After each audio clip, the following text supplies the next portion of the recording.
রংপুরের পীরগাছায় বিষাক্ত ধোঁয়ায় ক্ষতিগ্রস্ত কৃষকদের ক্ষতিপূরণ দিতে কয়েক দফা বৈঠকের পরেও মালিক গড়িমসির কারণে বিক্ষোভ মিছিল করেছে কৃষকরা। ৪ মে রোববার দুপুরে উপজেলা চত্বরে ইটভাটার মালিককে গ্রেফতার এবং ভাটা উচ্ছেদের দাবিতে বিক্ষোভ করেছে কৃষকরা।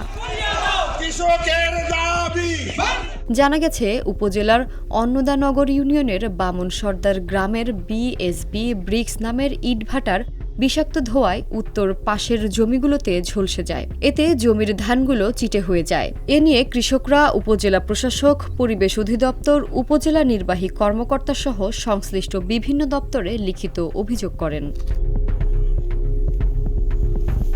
এ বিষয়ে আরও জানা গেছে, উপজেলা নির্বাহী কর্মকর্তার কার্যালয়ে ইটভাটার মালিক, ইউনো, কৃষি কর্মকর্তা, জনপ্রতিনিধি ও রাজনৈতিক নেতারা কয়েক দফা বৈঠক করেন এবং ক্ষতিগ্রস্ত এলাকা পরিদর্শন করে ৭৮ জন কৃষকের ৪১ একর ধান ক্ষতি নির্ধারণ করেন। পরে আবারও বৈঠক করে শতক প্রতি ৫০০ টাকা হারে ৮,৩৫,০০০ টাকা ক্ষতিপূরণ নির্ধারণ করে প্রশাসন। সে সময় মালিকপক্ষ এই টাকা দিতে রাজি হলেও এখনও টাকা হাতে আসেনি কৃষকদের। আমাদের ক্ষতিপূরণ দেওয়ার উদ্দেশ্যে কিন্তু আমাদেরকে বৃহস্পতিবার ডাকছে এবং এটা তালিকা করে, সেটা কৃষি অফিসার, বিএস এবং অন্যান্য তারা এগ্রিকালচার ভালো বোঝে, তারা সমন্বয় করে। কিন্তু আমরা বুঝতেছি না যে কেন আমাদের সঙ্গে তারা তালবানা করতেছে। আজকে আসলাম, কৃষি অফিসার বলতেছে যে না, আজকে না। টিনো স্যার কাছে আসলাম, উনি বললো যে দেখি এটা নিয়ে আবার তারা আপডেট করতেছে। কেন করতেছে জানি না, কিন্তু আমরা প্রান্তিক চাষি, আমরা আমাদের ক্ষতিপূরণ দিবে বলে আমাদেরকে আশ্বস্ত করে। পরবর্তীতে কেন এরকম তালবানা করতেছে না জানি না। মমিন সাহেবকে গ্রেফতার করুক, আমাদের দাবি, আমাদের যে ন্যায্য পাওনা আমাদের দিচ্ছে না। খালি প্রতিদিন ডাকতেছে বা ওরা প্রতিদিন যাচ্ছে, ভিডিও করতেছে, ওরা নানান লোক ডাকে, কিন্তু তাদের ডাকিয়ে আমাদেরকে ভয়ভীতি দেখাচ্ছে, কিন্তু আমাদের তাতে কোনো মূল্য এনে দিচ্ছে না। বলছে যে 16 আনা ধান পাবে, কেউ হবে না। কিন্তু আমরা যে কৃষকের আবাদ করি, পর্যায়ক্রমে দেখেছে যে দিন যায় ধান ডেবে যাচ্ছে, আর ওরা বলতেছে দিন যায় ধান বাঁচতেছে। কিন্তু আমাদের এভাবে কৃষক আমরা যেভাবে পরিশ্রম করতেছি সেটা কোনো মূল্য নাই ওদের কাছে। এখানে ধান থেকে শুরু করে আম, কলা, লেচু যা আছে, দীর্ঘ 10 বছর থেকে আমাদের ক্ষতিগ্রস্ত। আমরা এই অল্প ক্ষতি হয়, ওরা জরিমানা দেয়, 2 জনের জরিমানা দেয়, কিন্তু এবারে যে ক্ষতিটা অনেক হয়ে গেছে।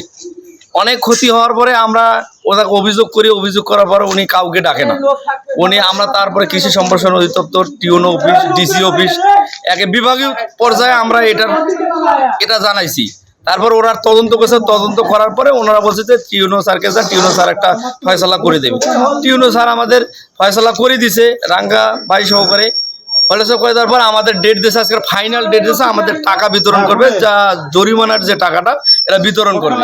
কিন্তু আমরা এখানে আসার পরে দেখি কেউ নাই। ইটভাটার মালিক মমিনুল ইসলাম বলেন, অনেক জমি তেমন ক্ষতি হয়নি, তাই পুনরায় জমিগুলো ঘুরে তালিকা নির্ধারণ করলে ক্ষতিপূরণ দেওয়া হবে।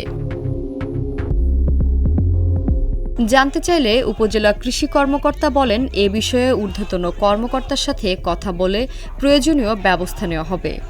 যে আমাদের অন্নদানগর ইউনিয়নের বামন সর্দার এলাকায় ঘটনা দ্বারা ফসলের যে ক্ষতি হয়েছে, আমরা গত 2 দিন সেখানে গিয়ে সরকারি তদন্ত করে তার ক্ষতিপূরণ নির্ধারণ করেছি এবং মালিক পক্ষ কৃষকের সাথে আলোচনা করে এবং স্থানীয় জনপ্রতিনিধি সেখানে ছিল, উপজেলা নির্বাহী অফিসার ছিল, সবার সাথে আলোচনা করে একটা ক্ষতিপূরণের হার নির্ধারণ করা হয়েছে।